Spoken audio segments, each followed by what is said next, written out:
নমস্কার বন্ধুরা, আপনারা সব কেমন আছেন? আশা করি ভালোই আছেন। আমি আলপনা কিচেনে আপনাদের কাছে চলে এসেছি। এই দেখুন, ইঁচড় সিদ্ধ করে রেখে দিয়েছি, আলু কেটে নিয়েছি, সামান্য একটা আদা রসুন আর আপনার পেঁয়াজ কাঁচা লঙ্কা পেস্ট করে নিয়েছি। তা চলুন আপনাদেরকে দেখাই এটা কিভাবে রান্নাটা করি। ফ্রাই প্যানটা বসিয়ে দিয়েছি, তেল দিয়ে দিচ্ছি ফ্রাই প্যানে আলুটা ভাজার জন্য। হলুদ দিয়ে দিচ্ছি, সামান্য নুন দিয়ে দিলাম, আলুগুলো ভেজে নেবো এবার।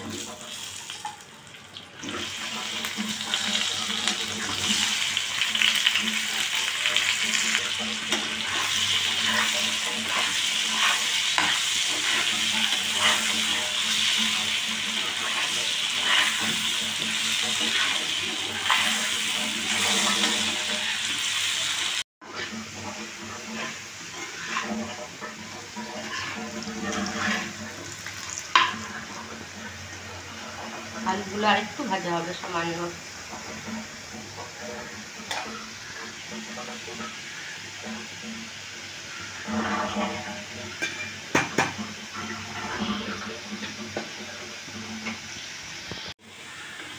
হয়ে গেছে আলুটা, এবার তুলে নিচ্ছি।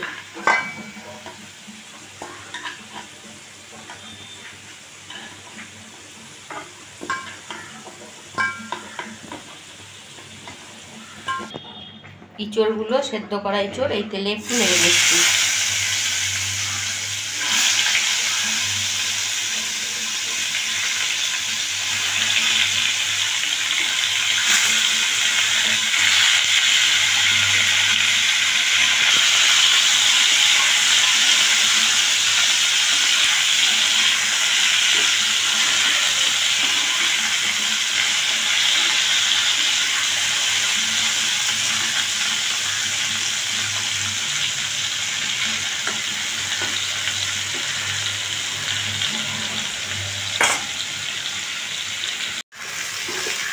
ইঁচড়গুলো ভাজা হয়ে গেছে, এবার তুলে নিলাম।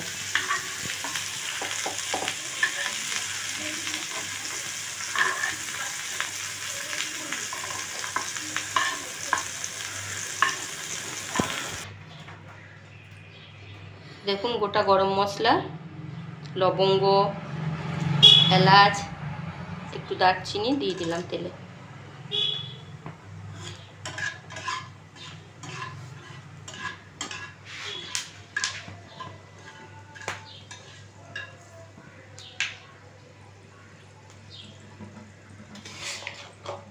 আদা রসুন লঙ্কা পেঁয়াজ বাটা এটা দিয়ে দিচ্ছি।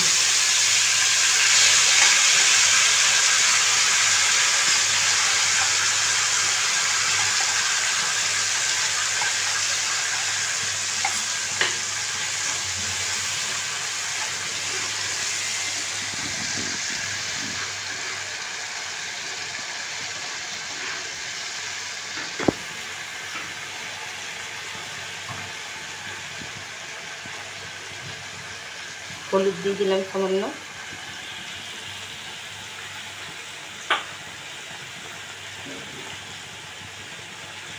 নুন দিয়ে দিচ্ছি,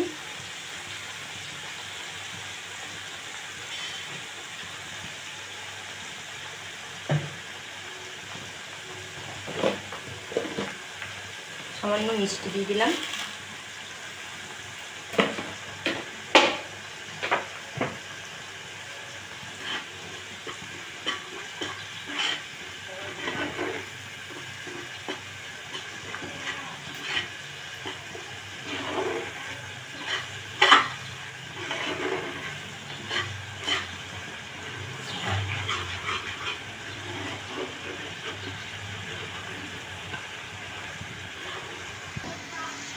মশলাটা ভাজা ভাজা হয়ে গেছে দেখুন,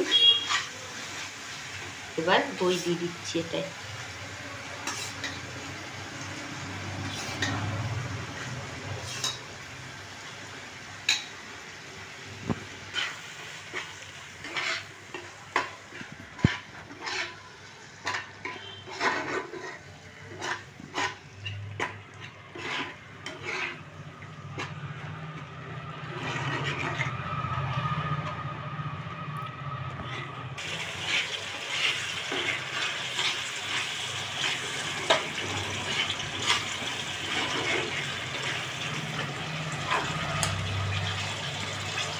ইঁচড়টা আলুটা ভাজা আছে, এটা দিয়ে দিচ্ছি।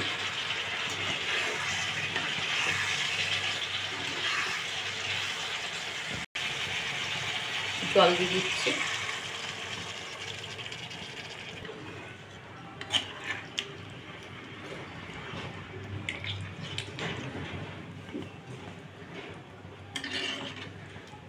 ইঁচড়টা কালো কালো লাগছে কেন বলতো?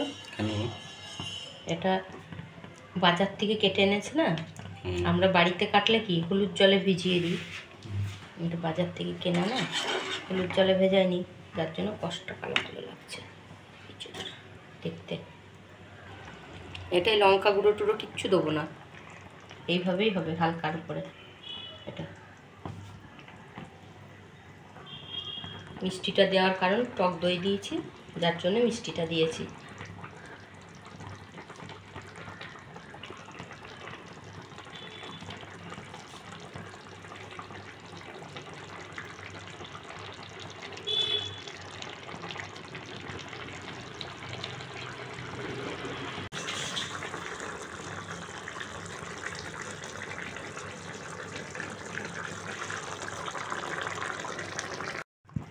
ইঁচড়টা হয়ে গেছে, এবার নামিয়ে নিচ্ছি। আলুগুলোও সেদ্ধ হয়ে গেছে, এই যে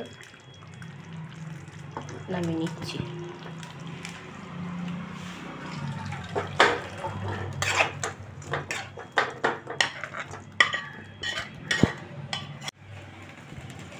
দেখুন বন্ধুরা, আমার এই রান্নাটা যদি আপনাদের ভালো লেগে থাকে লাইক শেয়ার কমেন্ট করেন, আমার চ্যানেলটাকে ভালো লেগে থাকলে সাবস্ক্রাইব করেন।